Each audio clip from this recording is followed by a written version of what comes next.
இயேசுவில் பிரியமான சகோதர சகோதரிகளை, ஆரோக்கிய அணையினுடைய அன்பு பிள்ளைகளை அனைவரும் சொல்வோம். இயேசுவுக்கே புகழ், இயேசுவுக்கே மகிமை, இயேசுவுக்கே நன்றி, மரியே வாழ்க, நன்றி இயேசுவே. இயேசுவில் பிரியமான சகோதர சகோதரிகளை, வருடத்தினுடைய இறுதி நாள் நன்றி பெருக்கோடு இந்த பேராலயத்திலே, இந்த புண்ணிய பூமியிலே, இந்த அன்னையினுடைய திருப்பாதத்திலே ஒன்று கூடியிருக்கின்றோம். கடவுள் மனிதரிடமிருந்து வேறுபட்டவர் என்றும் மனிதரை விட்டு வெகு தொலைவில் இருக்கிறார் என்றும் சிலர் நினைத்து கொண்டிருக்கின்றோம். கடவுள் மனிதரிடமிருந்து வேறுபட்டவர், நம்மை விட்டு வெகு தொலைவில் இருக்கிறார் என்று நினைத்து கொண்டிருக்கின்றோம். ஏனென்றால் அவர் கடவுள், நாம் மனிதர்கள். எனவே இந்த இடைவெளி நிறையா இருக்கிறது என்று நாம் நினைத்து கொண்டிருக்கின்றோம். ஆனால் கிறிஸ்தவ கண்ணோட்டத்தில் கடவுள் மனிதரை விற்று அகன்று நிற்பவர் அல்ல, தூர நிற்பவரும் அல்ல. மனிதரை படைத்த கடவுள் என்பதால் அவர் நம்மோடு நெருங்கிய விதத்தில் இருக்கின்றார். நம்மை படைத்தவர் அந்த கடவுள், எனவே நம்மோடு நெருங்கிய விதத்தில் இருக்கின்றார்.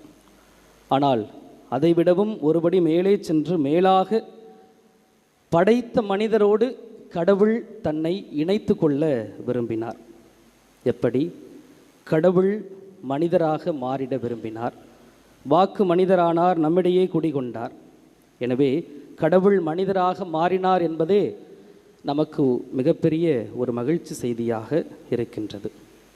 இந்த வாக்கு, இந்த கடவுள் எப்படிப்பட்டவர் என்றால் இன்றைய நற்செய்தி இதைத்தான் சொல்கின்றது.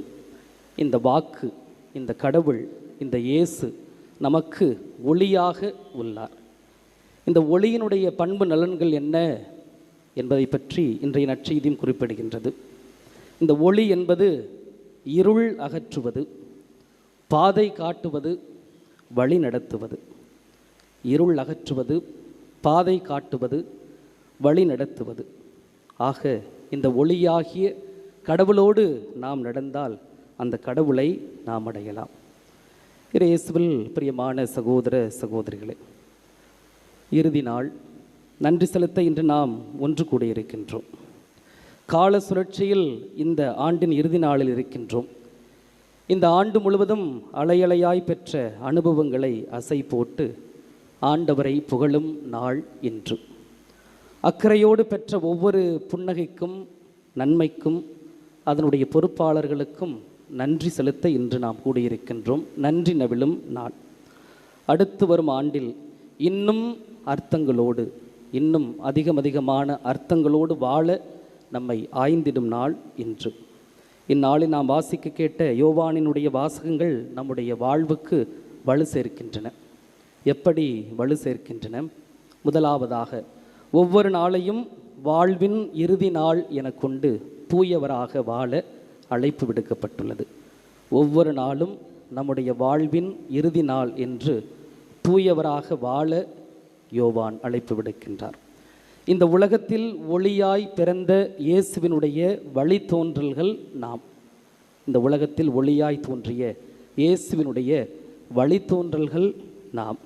எனவே நம்முடைய எண்ணங்கள், நம்முடைய எழுத்துக்கள், நம்முடைய பேச்சுக்கள், நம்முடைய மூச்சு, நம்முடைய செயல்கள் எல்லாம் அந்த ஒளியாகிய இயேசுவை பிரதிபலிக்க நாம் அழைக்கப்பட்டுள்ளோம்.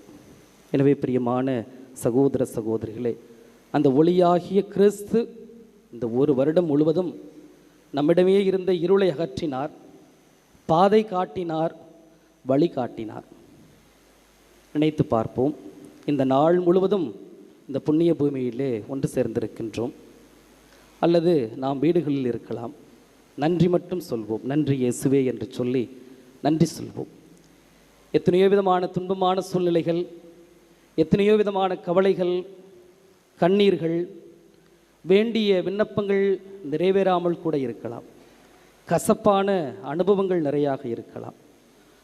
ஆனால் ஒன்று மட்டும் நிச்சயம், இதுதான் என்னுடைய எளிய ஜெபமாக நான் என்னுடைய வாழ்க்கையில் பின்பற்றுவது. அந்த ஜெபத்தை நாமும் பின்பற்றலாம். என்ன ஜெபம்? என்னை இதுவரை வழிநடத்திய கடவுள், என்னை இதுவரை வழிநடத்திய கடவுள், கடந்த காலத்திலே என்னுடைய கரம் பிடித்து வழிநடத்திய கடவுள், என்னை வழிநடத்தி கொண்டிருக்கின்ற கடவுள் இன்று 2025 31ஆம் தேதி ஏறக்குறைய 6:25 என்னை இந்த நொடி வரை வழிநடத்தி கொண்டிருக்கின்ற கடவுள், வழிநடத்தியவர், வழிநடத்தி கொண்டிருக்கின்றவர் கண்டிப்பாக நம்மை வழி நடத்துவார். Praise the Lord, praise the Lord, praise the Lord. எல்லோரும் சேர்ந்து சொல்லுவோமா? என்னை வழிநடத்திய கடவுள்,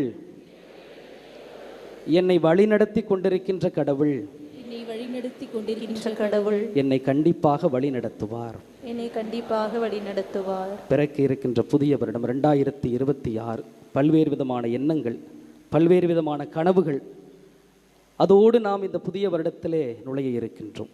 கண்டிப்பாக கடவுள் நம்மை கரம் பிடித்து வழி நடத்துவார் என்ற உறுதியான நம்பிக்கையோடு நாம் இந்த புதிய வருடத்திலே நுழைவோம். பெற்றுக்கொண்ட நன்மைகள், ஆசீர்வாதங்கள், பாதுகாப்புகள், வழி நடத்துதல்கள் என எல்லாவற்றையும் நினைத்து பார்த்து அந்த நல்ல கடவுளுக்கு நம்முடைய தாயின் வழியாக இந்த நன்றி பாடலை நாம் அனைவரும் சேர்ந்து பாடகர் குழுவினரோடு பாடுவோம்.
ஒரு நிமிடம் சேர்ந்து ஜெபிப்போம் மௌனமாக.